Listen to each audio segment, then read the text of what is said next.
Panoorin mo to. Alam mo ba na kahit ilang linggo na lang bago ang SEA Games, clueless pa raw ang PVL sa formation ng national team? Oo, as in ni si Ricky Palou, mismong presidente ng PVL, na pa meron na palang line-up? At teka lang, pati Coach Jorge De Brito mukhang nagulat din. So ano nga ba talaga ang nangyari sa formation ng Alas Pilipinas SEA Games line-up? Tara, himayin natin yan sa kwento ng team na nabuo pero walang nakaalam. Brum brum brum brum brum brum brum brum.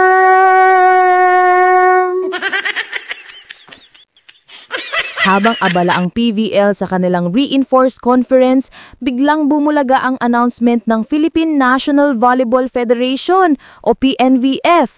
May 20-woman pool na daw para sa SEA Games sa Thailand.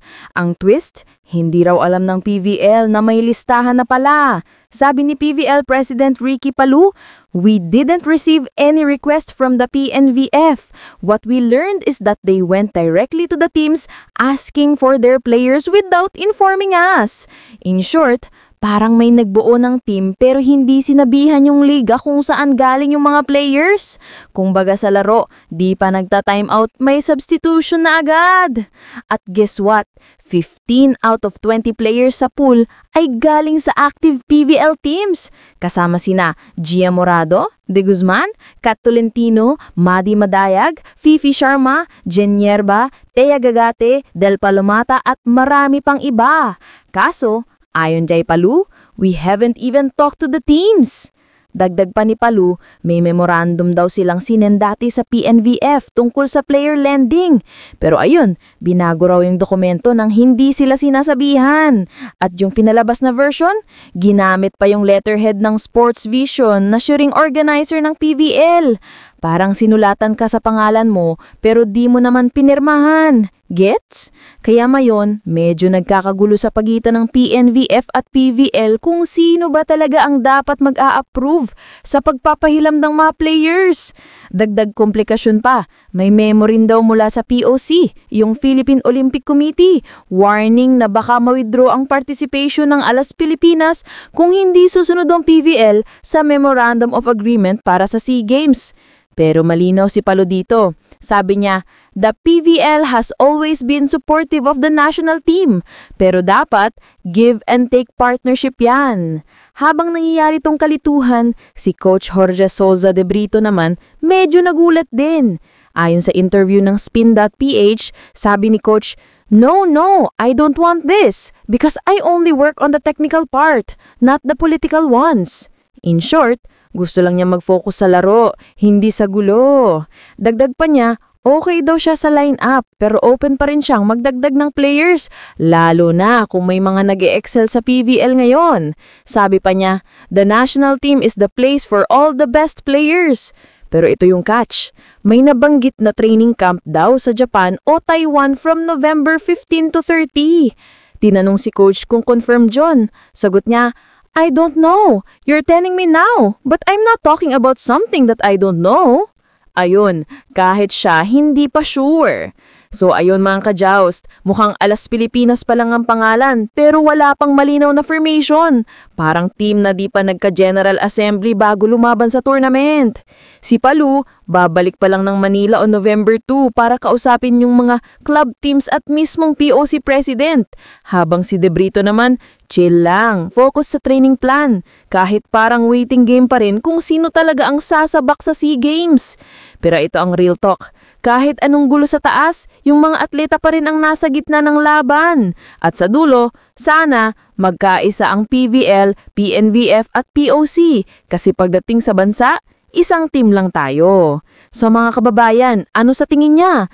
Sino ba dapat ang magdesisyon sa national team lineup? PNVF lang ba?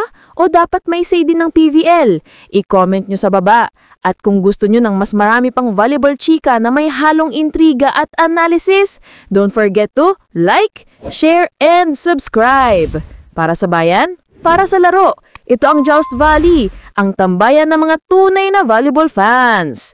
Hanggang sa susunod na rally mga ka-spikers, let's go Pilipinas! Get one scoop. Kulay. Ano na protein? Coach na ba? dalawa ko. Ay, ayaw. Hindi pa. Si Ate Mas, naibo na naman ako. Diba ni G? Kaso na ito, sabi ko siya. I can't. Hipon. Dito na. Your mom. Your mom. Mom. Let's go, mom. Mom. Ate Marian. Ate Marian. Ikaw bumili niya eh. I already had one. Make it two, Vani. For the gram. For jersey number daw. Ayan, anong dinodrawing mo, Bi? Enyo to te. Eyo, Tabella. Enyo. Crystal tayo. Tapos na, Bi. Sorry, talo pala kami. Buwang ka talaga.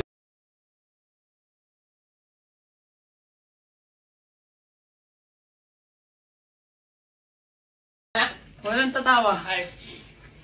Ano mo yung dolphin daw?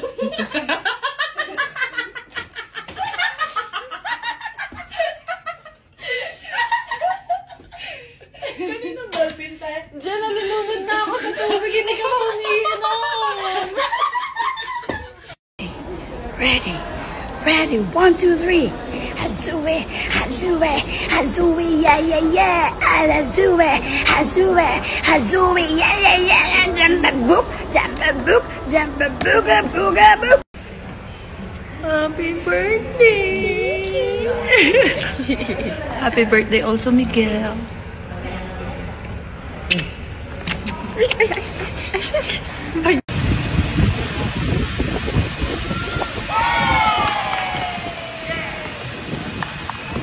Eya. Eya. Eya.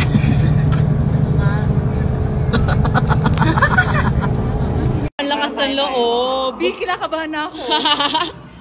Bangkar. Nonchalant. Thank you, nonchalant. Nonchalant. Thank you. Ano na? Kawawa ka naman, te.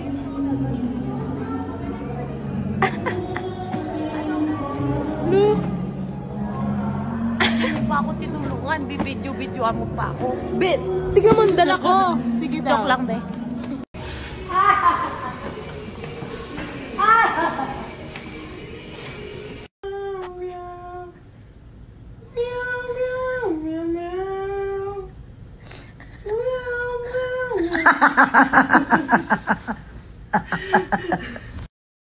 Si Miss Gia kasi I've seen a lot of her videos on TikTok and lagi kong nakikita ang galing niya mag-drop ball and mag-set. So, yeah.